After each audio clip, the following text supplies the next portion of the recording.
Bonjour à tous, on se retrouve pour un nouvel événement. Aujourd'hui, le The 50 se dispute sur l'hippodrome d'Anguin. On a affaire à des juments âgées de 7 à 10 ans. Elles vont s'affronter sur 2875 mètres pour les concurrentes du premier poteau et 2900 mètres pour les autres. Course qui s'annonce très ouverte, beaucoup de possibilités. On va essayer de trouver la solution en 6, bien sûr. Allez, avant de vous donner mon choix pour ce The 50 et tous les paris associés, je vous rappelle que vous pouvez vous abonner à la chaîne YouTube de The Turf et je vous invite aussi à activer la cloche pour être informé dès que mon prono est posté. Et puis, chose importante également, n'oubliez pas de vous fixer des limites, un budget et jouer responsable, c'est important. Regardez les mentions qui sont en dessous, c'est important d'avoir ça en tête, bien sûr.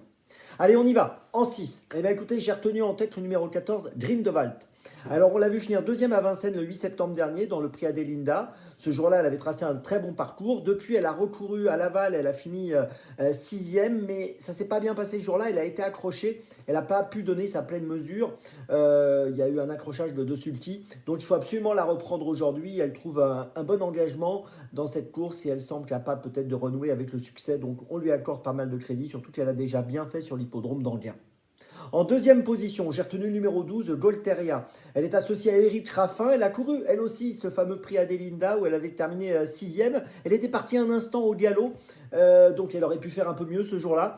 On l'a vu également bien faire sur l'hippodrome de Vincennes au mois de juin. C'est une concurrente qui a déjà fait ses preuves également à Anguin. Elle est capable de monter sur le podium.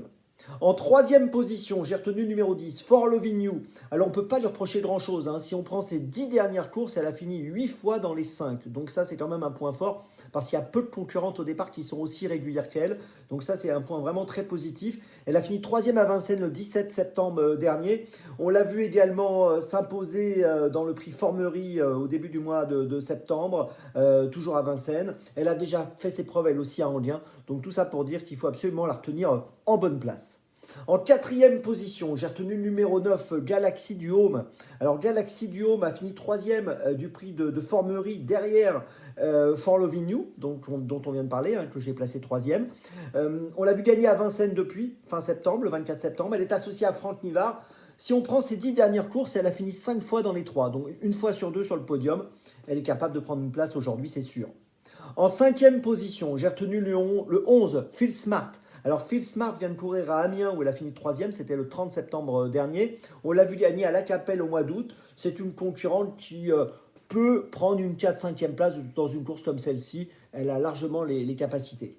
Et puis en sixième position, j'ai retenu une concurrente du premier poteau, car jusqu'à maintenant, je n'avais sélectionné que des concurrentes du second poteau. Et au premier poteau, j'ai pris le numéro 7, Follette Dumont, qui reste sur une troisième place au Mont-Saint-Michel dans une course d'amateurs, qui a bien couru également à Vincennes au mois d'août en terminant deuxième derrière Galaxy du Home. Et jugée sur ses meilleures perfs, elle me semble aussi compétitive pour une petite place. Je vous résume mon choix en 6, le 14, le 12, le 10, le 9, le 11 et le 7. Départ de la course à 13h50. On se retrouve maintenant demain pour Chantilly. Et d'ici là, avec The Turf, ça va aller.